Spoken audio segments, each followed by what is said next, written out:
Morning students. आज मैं आप लोगों के लिए नया अध्याय लेके आया हूँ, स्थिर वैद्युत। यह हमारे नए बुक में पहला अध्याय है। आज हम उसे चालू करने जा रहे हैं। इस नाम का ये अध्याय है स्थिर वैद्युत। हम लोगों ने ऐसे बहुत से प्रैक्टिकल देखे जहां पर विद्युत उत्पन्न होता है, लेकिन हम उसे काउंटिंग कभी नहीं करते। जनरली हम लोग देखे हैं कि कंघी करते हैं जब बाल को, तो बाल को जब कंघी करते हैं और कागज के छोटे टुकड़े रहते हैं, तो हम क्या देखते हैं, उसको वो अपनी ओर आकर्षित कर लेता है। या हम लोग बचपन में खेलते थे कि बाल में ऐसे करके स्केल से रगड़ते थे और फिर कागज को ऐसे करके टच करते थे, तो कागज के टुकड़े उसकी ओर क्या हो जाते थे, आकर्षित हो जाते थे। तो वहां बस कुछ ना कुछ तो लॉजिक रहा होगा या कुछ ना कुछ आवेश उत्पन्न होगा। तो वही चीज जिसमें हल्की वस्तु को आकर्षित करने का गुण होता है उसे हम विद्युत कहते हैं। किसे विद्युत कहेंगे? जिसमें हल्की वस्तु को आकर्षित करने का गुण होता है उसे हम क्या कहते हैं? विद्युत कहते हैं। लेकिन वो गुण अपने आप तो आता नहीं है। जब हम स्केल को बाल पे रगड़ते हैं और उसके बाद कागज के टुकड़े के पास लेके जाते हैं, तो वो उसको अपनी ओर आकर्षित करता है। आकर्षित करता है तो वो घर्षण के कारण होता है। जब उसको ऐसे से रगड़ते हैं तो वो क्या हो जाता है? आवेशित हो जाता है। और आवेशित होने के पश्चात हम जब उसे कागज के पास लेके जाते हैं तो वह उसको अपनी ओर आकर्षित कर लेता है। तो ये क्या हो रहा है? रगड़ने के कारण हो रहा है। इसलिए इसे हम क्या बोलते हैं? घर्षण विद्युत। कोई हमें घर्षण विद्युत की परिभाषा पूछे तो हम क्या बोलेंगे? घर्षण के कारण किसी वस्तु को अपनी ओर आकर्षित करने का जो गुण उत्पन्न होता है उसे हम क्या बोलेंगे? घर्षण विद्युत। अध्याय का नाम क्या है? स्थिर वैद्युत। अब इसकी परिभाषा कैसे देंगे? किसी स्थिर वस्तु में आवेश प्रवाहित होने पर उसे हम क्या कहेंगे? स्थिर वैद्युत। अब जैसे कि मान लो एक प्रैक्टिकल, एक चेयर लेते हैं प्लास्टिक का। आप करके देखिएगा, चेयर लीजिएगा प्लास्टिक का, उसके ऊपर बैठ जाइएगा और किसी को बोलिएगा कि कपड़े से उसके पीछे की तरफ बहुत मारे, यानी चेयर के पीछे की तरफ मारे। तेजी से मारते हैं और हमारा हाथ ऐसे करके रखे रहता है। तो यदि सामने वाला उस हाथ को टच करता है तो उसे एक करंट टाइप का लगता है, चर्र से आवाज आएगा और लगेगा भी कि झटका टाइप। वो क्यों होता है? जब हम बैठे रहते हैं और जब कपड़े से हमको मारा जा रहा है तो क्या हो रहा है? कपड़ा गतिमान है। गतिमान होने के कारण जब वस्तु को मारा जा रहा है तो वो आवेश क्या कर रहा है? ट्रांसफर कर रहा है। किस पर? जो आदमी पर बैठा हुआ है। अब आदमी पर क्या हो गया? आवेश प्रवाहित होने लगा। अब आवेश प्रवाहित होने लगा तो कहीं ना कहीं तो वो निकलेगा। तो कहीं ना कहीं जब निकलेगा तो कैसे निकलेगा? तो उसको कोई आदमी टच करता है तो उसको जमीन से एक अर्थिंग मिलता है कि वो परिपथ को पूर्ण करता है। तो परिपथ को जैसे ही पूर्ण करता है तो हमें क्या लगता है? करंट लगता है सामने वाले को। हमें कोई फर्क नहीं पड़ता। जैसे कि आप लोग देखे होंगे कि जो वायर जा रहता है घर के सामने, जहां से हम लोग कनेक्शन लिए रहते हैं, उसमें यदि चिड़िया बैठता है तो उसे करंट नहीं लगता। लेकिन हम ही उसको ऐसे करके जाके टच करेंगे तो चिपक के मर जाएंगे या झटका लगेगा जोरदार। तो किस कारण लगता है? क्योंकि उसमें हमारा परिपथ पूर्ण हो जाता है। चिड़िया क्या रहती है? हवा पे रहती है, वो जमीन से टच पे नहीं रहती, परिपथ पूर्ण नहीं हो पाता। जैसे कि एक उदाहरण लेते हैं, मान लो ये बल्ब है, ठीक है। बल्ब को ऐसे करके दो वायर निकला हुआ है और यहाँ पर एक बैटरी लगा हुआ है, एक प्लस और एक माइनस। अब ये बैटरी से एक वायर इधर कनेक्ट है, दूसरा वायर इधर से आया और यहाँ पास तक छोड़ दिए। क्या ये बल्ब जलेगा? नहीं जलेगा जब तक कि ये पूरा परिपथ कंप्लीट ना हो। वही काम हम क्या करते? व्यक्ति जब किसी को टच करते हैं तो जमीन से हमको एक अर्थिंग मिलता है और वो परिपथ को क्या करता है? पूर्ण करता है। जब तक परिपथ पूर्ण नहीं होगा धारा का प्रवाह नहीं होगा। तो हमको पहला परिभाषा है घर्षण विद्युत का। तो घर्षण विद्युत की परिभाषा हम क्या देंगे कि क्या होगा कि जब कोई वस्तु है, वस्तु को हम रगड़ रहे हैं किसी चीज पर, तो उसमें जो आवेश उत्पन्न हो रहा है उसे हम क्या बोलेंगे? घर्षण विद्युत। अब जब आवेश उत्पन्न हो रहा है तो दो प्रकार के आवेश होंगे। आवेश उत्पन्न होता है तो कौन से आवेश होते हैं? दो प्रकार के आवेश होंगे, एक धनात्मक और एक ऋणात्मक, पॉजिटिव और एक नेगेटिव। जितना पॉजिटिव चार्ज उत्पन्न होगा उतना ही नेगेटिव चार्ज भी उत्पन्न होगा। दोनों ही बराबर होते हैं। हाँ, बुक में एक प्रैक्टिकल दिया हुआ है कि कांच के छड़ पर यदि रेशम को रगड़ा जाए काट के छड़ पर यदि रेजम को रगड़ा जाए तो उसमें क्या चार्ज उत्पन्न होता है, पॉजिटिव। और एबोनाइट की छड़ पर बिल्ली के खाल को रगड़ा जाए तो नेगेटिव चार्ज उत्पन्न होता है। और हम लोग पहले की पिछली कक्षाओं में पढ़े हुए भी है कि सजातीय आवेशों के मध्य प्रतिकर्षण, सजातीय आवेशों के मध्य प्रतिकर्षण और विजातीय आवेशों के मध्य क्या होगा, आकर्षण। ये नियम हम लोगों ने पढ़ चुका है। तो ये हुआ कुछ परिभाषा। अब आते हैं इस अध्याय के टॉपिक पर। सबसे पहले इसमें वर्ड यूज होगा बिंदु आवेश। आवेश की बात करें तो आवेश की परिभाषा क्या होगी, किसी चालक में या धारा की परिभाषा क्या होगी, धारा का यहां यूज होगा, धारा यानी करंट।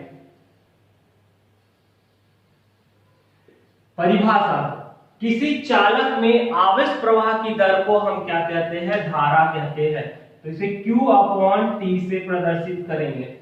क्या होगा, किसी चालक में आवेश प्रवाह की दर को क्या बोलेंगे, धारा।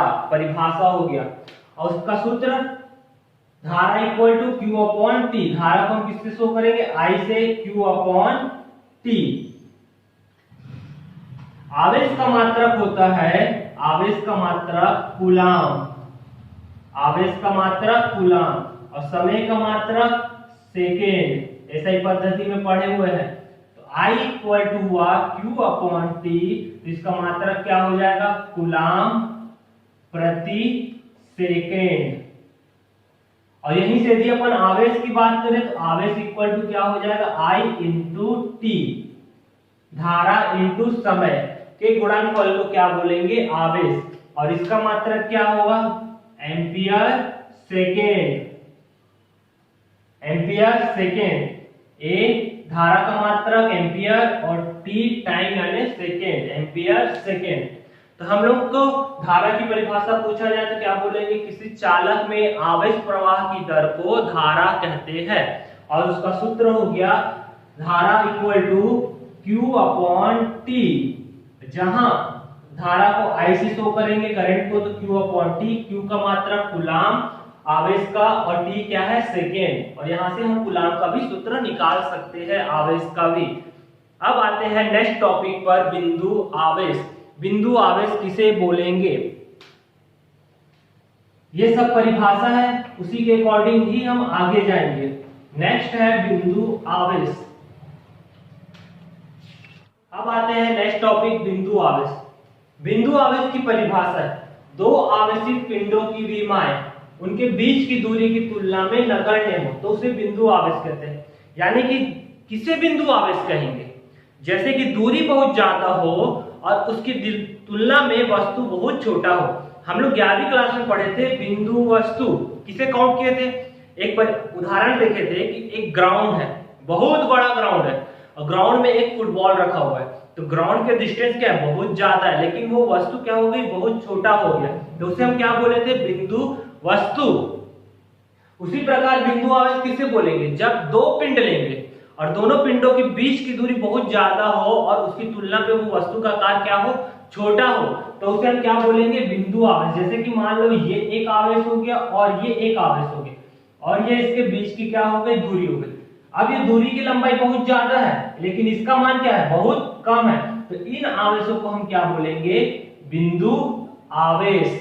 ठीक है, ये बिंदु आवेश की परिभाषा हुई कि दो आवेशित पिंडों की विमाएं उनके बीच की दूरी की तुलना में नगण्य हो तो उस आवेश को बिंदु आवेश कहते हैं। अब आते हैं हम लोग नेक्स्ट टॉपिक पर, कूलाम का नियम, जो इस अध्याय का सबसे मोस्ट इंपॉर्टेंट टॉपिक है। वो बनेगा तब उसके अकॉर्डिंग हम आगे जा सकते हैं। तो चलिए आते हैं नेक्स्ट टॉपिक पे। अब आते हैं हम लोग कूलाम के नियम पर। ये इस अध्याय का सबसे मोस्ट इंपॉर्टेंट टॉपिक है, कूलाम का नियम। अब परिभाषा, इसने परिभाषा दिया, किन्हीं दो बिंदु आवेशों के मध्य लगने वाला आकर्षण या प्रतिकर्षण बल, आकर्षण भी हो सकता है और प्रतिकर्षण भी हो सकता है, उन आवेशों के गुणनफल के अनुत्क्रमानुपाती और बीच की दूरी के वर्ग के व्युत्क्रमानुपाती होता है। किन्हीं दो आवेशों के मध्य लगने वाला आकर्षण या प्रतिकर्षण बल का मान उन आवेशों के गुणनफल के अनुक्रमानुपाती और उनके बीच की दूरी के वर्ग के व्युत्क्रमानुपाती होता है। ये इसका नियम है। ठीक है, जो परिभाषा दिया हुआ है, परिभाषा से ही हम सूत्र बनाएंगे और डायग्राम बनाएंगे। क्या बोल रहे हैं कि दो बिंदु आवेश, तो मान लेते हैं ये एक बिंदु आवेश हो गया और ये एक बिंदु आवेश हो गया, Q1 और Q2। उन आवेशों के मध्य लगने वाला आकर्षण या प्रतिकर्षण बल का मान उन आवेशों के गुणनफल के अनुक्रमानुपाती। तो मान लेते हैं, माना कि दो आवेश Q1 और Q2, माना कि दो आवेश Q1 व Q2 एक दूसरे से कितनी दूरी पर स्थित है, यहां से यहां तक कुछ ना कुछ दूरी होगा। इसकी दूरी को मान लेते हैं हम लोग R। एक दूसरे से R दूरी पर स्थित है। तो कूलाम के नियम से क्या बोल रहा है, कूलाम के नियम से क्या बोल रहा है कि दो बिंदु आवेश के मध्य लगने वाला आकर्षण या तो आकर्षित भी हो सकते हैं या प्रतिकर्षित भी हो सकते हैं, या तो दोनों सजाती हो सकते हैं या दोनों विजाती भी हो सकते हैं, या एक प्लस और एक माइनस भी हो सकता है या दोनों प्लस भी हो सकते हैं। इससे हमको कोई मतलब नहीं। उन मध्य लगने वाला आकर्षण या प्रतिकर्षण बल का मान उनके आवेशों के गुणनफल के अनुक्रमानुपाती। सबसे पहला वर्ड क्या बोल रहा है, आवेशों के गुणनफल के अनुक्रमानुपाती। तो हमको कौन सा आवेश माने हैं, Q1 और Q2। तो इन आवेशों के गुणनफल के अनुक्रमानुपाती कौन होगा, बल। तो ये हो गया Q1 और Q2, समीकरण 1 दे दिए। तथा दूसरा वर्ड क्या बोल रहा है, उनके बीच की दूरी के वर्ग के व्युत्क्रमानुपाती होता है। कौन, बल, दूरी के वर्ग के व्युत्क्रमानुपाती, समीकरण 2। अब इन दोनों को हम मिलाकर लिख दिए। समीकरण 1 व 2 को मिलाकर लिखने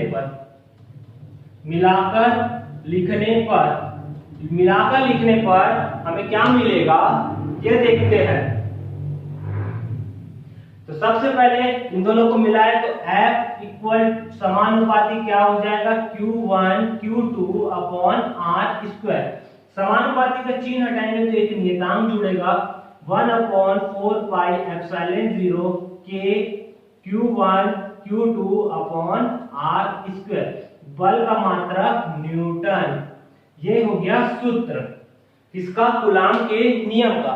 अब यदि हम न्यूमेरिकल हल करते तो वैल्यू क्या क्या रखेंगे, इधर मैं थोड़ा सा रफ कर रहा हूं। क्या क्या रखेंगे, हम लोग बल का सूत्र निकाल चुके, F equal to 1/4 pi epsilon 0 K Q1 into Q2 upon R का स्क्वायर। वायु या निर्वात में होगा तो K का मान 1, वायु या निर्वात में K का मान 1 रखेंगे तो F इक्वल टू हो गया 1/4 pi epsilon 0 Q1 Q2 upon R square, जहां 1/4 पाई एप्सिलॉन 0 का मान अनुपातिक नियतांक है। 1/4 पाई एप्सिलॉन 0 का मान 9 × 10⁹ ये इसका मान होता है किसका, 1/4 पाई एप्सिलॉन 0 का मान न्यूटन मीटर स्क्वायर प्रति कूलाम का स्क्वायर। ये किसका मान है, 1/4 पाई एप्सिलॉन 0 का मान अनुपातिक नियतांक। तो F इक्वल टू हो गया 9 × 10⁹ Q1 Q2 upon R square. ये क्या हो गया है, कूलाम के नियम से बल का मान।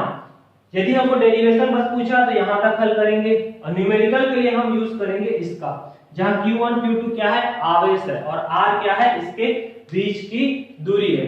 ठीक है, सबसे पहले चीज परिभाषा, फिर डायग्राम, फिर थ्योरी और फिर ये वैल्यू। अब आते हैं हम लोग एक न्यूमेरिकल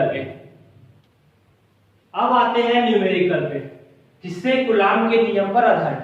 ये न्यूमेरिकल बहुत बार आया है बोर्ड में और ये इंपॉर्टेंट भी है।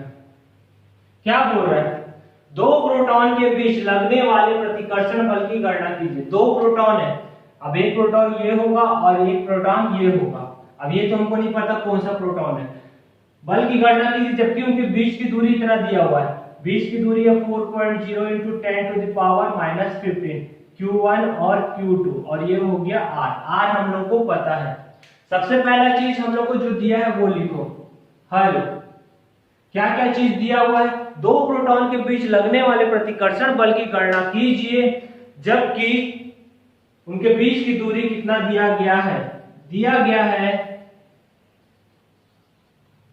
क्या दिया हुआ है? दूरी यानी R का मान 4.0 into 10 to the power -15 metre. अब ये मीटर में ऐसे ही पद्धति में है, पहले से इसको चेंज करने की जरूरत नहीं है। और Q1 और Q2 का भी मान हम लोग को दिया, प्रोटॉन बोल दिया, यानी Q1 और Q2, इसका मान होता है 1.6 into 10 to the power -19 coulomb या C। ये चीज हमको पता है। अब हमको निकालने क्या बोल रहा है?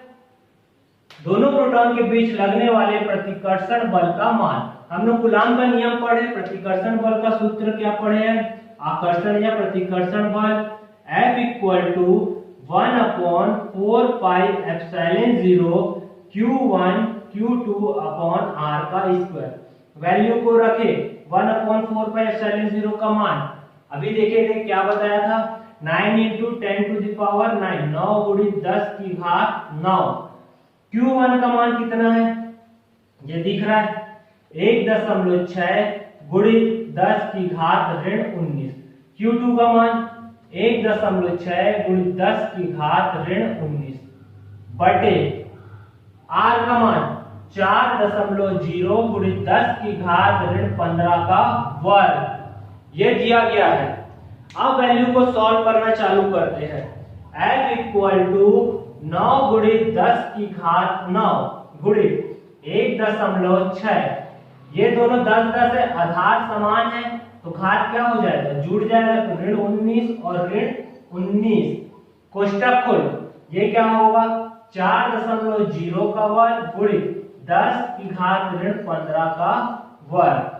अब आगे हल किए, इधर थोड़ा मैं मिटा दूंगा बाद में यूज करने के टाइम।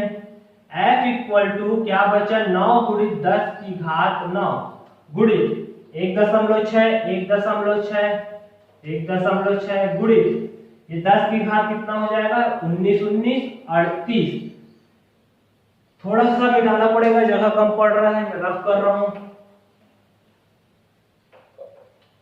रखे value F equal to 9 into 10 to the power 9 into 1.6 into 1.6 10 की घात ऋण 38। नीचे क्या बचा? ब्रैकेट खोलेंगे तो 4 चौक 4 गुणित 4 गुणित इसका 15 दूनी क्या हो जाएगा? -30। अब देखो इसको क्या लिख सकते हैं? 4 चौक 16 0.4, 4 चौक 16 0.4। ठीक है, आगे हल किए। F बराबर 9 गुणित 10 की घात 9, इसका दशमलव हटा दें तो ये 4 हो गया, 4 बटे क्या हो जाएगा? 10, इसका भी दशमलव हटा देंगे तो क्या हो जाएगा? 4 बटे 10। ठीक है, और ये क्या बचा है? 10 की घात ऋण 38, ये ऊपर जाएगा तो क्या होगा? ऋण 38 धन 30। अब इसको मैं लाइन बार से लिख लेता हूं, इधर थोड़ा सा मिटा के पूरा वैल्यू को। ठीक है, यहां रफ कर रहा हूं। अब सॉल्व किए तो F equal to 9 into 10 to the power 9 into 4/10 into 4/10 into 10 to the power -38 plus 30 है। अब सॉल्व करते हैं। सॉल्व करेंगे तो हम लोग को क्या मिलेगा? F इक्वल टू 9 इंटू 4/10, ये 2 बार 10 है, इसको अपन क्या लिख सकते हैं? 10 की घात 2 गुणित ये क्या है? 10 की घात 9, ये 38 में से 30 जाएगा तो क्या बचेगा? ऋण 8। अब हम इसको ऊपर भेज देते हैं या उसमें खत्म का नियम लगा देते हैं। F इक्वल टू क्या हो गया? 9 गुणित 4 गुणित 4 बटे 10 की घात 2, 10 की घात 2, ये कितना हो जाएगा? 10 की घात ऋण 8 धन 9। आगे सॉल्व किए, इधर रफ कर रहा हूं मैं एक एक करके। आगे सॉल्व करेंगे तो ये F इक्वल टू क्या बचेगा? 9 चौक 36 गुणित 4/10 की घात 2। 10 में से 8 में से 1 जाएगा तो क्या बचेगा 10 की घात 1। F इक्वल टू 36 गुणित 4 गुणित 10। 100 को हम 10 की घात 2 को लिख सकते 10 गुणित 10, ये और ये कट गया। अब क्या बचा F इक्वल टू 6 चौक 24 2, 4 के 12 और 13 14/10। 10 का भाग देंगे तो कितना आएगा 14.4। ये हो गया न्यूटन। ये इसका आंसर हो गया। एक बार क्वेश्चन देख लीजिए और फॉर्मूला में वैल्यू पुट करना है। हो गया, ये न्यूमेरिकल कंप्लीट हुआ। अभी से नेक्स्ट क्लास में और न्यूमेरिकल करेंगे, उसके बाद टॉपिक वाइज बढ़ते जाएंगे। सबसे पहले हम कूलाम का नियम पढ़े, बिंदु आवेश और स्थिर विद्युत के बारे में बेसिक जानकारी है। इस अध्याय में बहुत सारे डेरिवेशन है और ये डेरिवेशन कंपलसरी बनना चाहिए। अक्षीय स्थिति आएगा, निरक्षीय स्थिति आएगा, ये बनेगा तभी हम चुंबकत्व की अक्षीय निरक्षीय स्थिति को बना पाएंगे। तो आप लोग क्लास रेगुलर अटेंड कीजिएगा। अब क्लास थोड़ा लंबा रहेगा, 10-15 मिनट का वीडियो नहीं, 30 मिनट 25 मिनट का वीडियो रहेंगे और क्लासेस सब लंबे चलेंगे। तो आप लोग अब रेगुलर रहेंगे। हम लोग बहुत स्लो चल चुके हैं, अब थोड़ा फास्ट भागेंगे और टॉपिक ज्यादा कवर करेंगे। तो हमारा ये आज इतना ही टॉपिक कंप्लीट करते हैं, कूलाम का नियम और उससे न्यूमेरिकल। और इससे न्यूमेरिकल कई बार पूछा गया और इम्पोर्टेंट भी है। नेक्स्ट क्लास में और न्यूमेरिकल लेके आऊंगा और आगे का डेरिवेशन भी सॉल्व करूंगा। तो हम लोग मिलते हैं नेक्स्ट क्लास में। आप लोगों को क्लास अच्छा लगा होगा तो चैनल को सब्सक्राइब कीजिएगा और फ्रेंड्स को भी शेयर कीजिएगा। मिलते हैं नेक्स्ट क्लास में बच्चों। Okay, thank you, bye.